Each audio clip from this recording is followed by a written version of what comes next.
നമസ്കാരം. ട്രിവാൻഡ്രം പൾസിന്റെ പുതിയൊരു വീഡിയോയിലേക്ക് സ്വാഗതം. റെയിൽവേ വികസനത്തിന്റെ ഭാഗമായി തിരുവനന്തപുരം കന്യാകുമാരി പാത ഇരട്ടിപ്പിക്കൽ പണികൾ പുരോഗമിക്കുകയാണ്. നേരത്തെ അനുവദിച്ചത് കൂടാതെ ഈ വർഷം 575 കോടി കൂടി റെയിൽവേ ബോർഡ് ഈ പദ്ധതിക്കായി നൽകിയിരിക്കുകയാണ്. മൊത്തം 940 കോടിയാണ് ബജറ്റ് വിഹിതമായി ഇപ്പോൾ ലഭിച്ചിരിക്കുന്നത്. തിരുവനന്തപുരം മുതൽ അതിർത്തിയായ പാറശാല വരെയുള്ള 30 കിലോമീറ്റർ ദൂരമാണ് കേരളത്തിൽ ഈ പദ്ധതിയിൽ വരുന്നത്.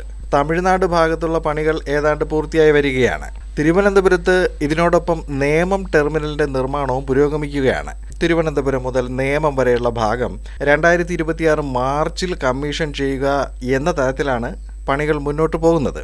തമ്പാനൂർ മുതൽ നേമം വരെയുള്ള ഭാഗത്ത് പാത ഇരട്ടിപ്പിക്കലിന്റെ ഭാഗമായി 13 പാലങ്ങൾ പുനർനിർമ്മിക്കുകയാണ്.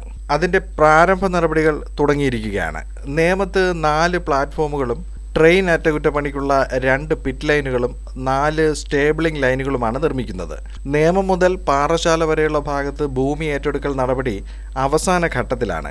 തിരുവനന്തപുരം മുതൽ നേമം വരെയുള്ള ഭാഗത്ത് പാത ഇരട്ടിപ്പിക്കലിന്റെ ഭാഗമായി തൈക്കാട്, തിരുമല, നേമം, പള്ളിച്ചൽ എന്നിവിടങ്ങളിൽ നിന്നായി 15.66 ഹെക്ടർ സ്ഥലമാണ് ഏറ്റെടുത്തിരിക്കുന്നത്.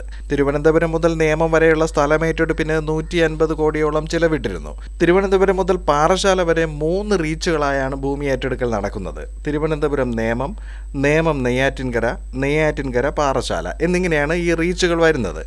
ആദ്യ റീച്ചിൽ തിരുവനന്തപുരം നേമം 8 കിലോമീറ്ററാണുള്ളത്.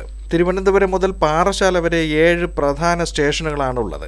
തിരുവനന്തപുരം മുതൽ നാഗർകോവിൽ വരെ 16 സ്റ്റേഷനുകളുണ്ട്.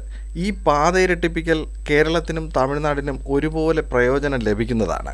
വർഷങ്ങളായുള്ള ആവശ്യമാണ് തിരുവനന്തപുരം മുതൽ കന്യാകുമാരി വരെയുള്ള ഈ പാത ഇരട്ടിപ്പിക്കൽ. തമ്പാനൂർ മുതൽ നേമം വരെയുള്ള ഭാഗത്ത് തറ ഒരുക്കുന്നതിനും മൺതിട്ട നിർമ്മാണത്തിനും 49 കോടിയും റെയിൽവേ മേൽപ്പാലങ്ങളുടെ നിർമ്മാണത്തിന് 29 കോടിയും കരമനയാറിനും കിള്ളിയാറിനും കുറുകെയുള്ള പ്രധാന പാലങ്ങളുടെ നിർമ്മാണത്തിന് 23 കോടിയുമാണ് കരാർ നൽകിയിരിക്കുന്നത്. തിരുവനന്തപുരം സെൻട്രലിൽ പ്ലാറ്റ്ഫോമുകൾ ഒഴിവില്ലാത്തത് കാരണം ട്രെയിനുകൾ വൈകുന്നത് നേമം ടെർമിനൽ പൂർത്തിയാകുന്നതോടെ ഒഴിവാകും എന്നാണ് പ്രതീക്ഷിക്കുന്നത്. എന്തായാലും തലസ്ഥാന വികസനത്തിന്റെ ഭാഗമായുള്ള ഏറ്റവും പ്രധാനപ്പെട്ട പദ്ധതികളിലൊന്നായ ഈ പാത ഇരട്ടിപ്പിക്കൽ പണികൾ പുരോഗമിക്കുകയാണ്.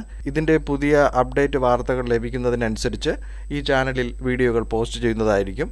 മറ്റൊരു വീഡിയോയിൽ തിരുവനന്തപുരത്തെ മറ്റൊരു വിശേഷവും കാഴ്ചയുമായി വീണ്ടും കാണാം.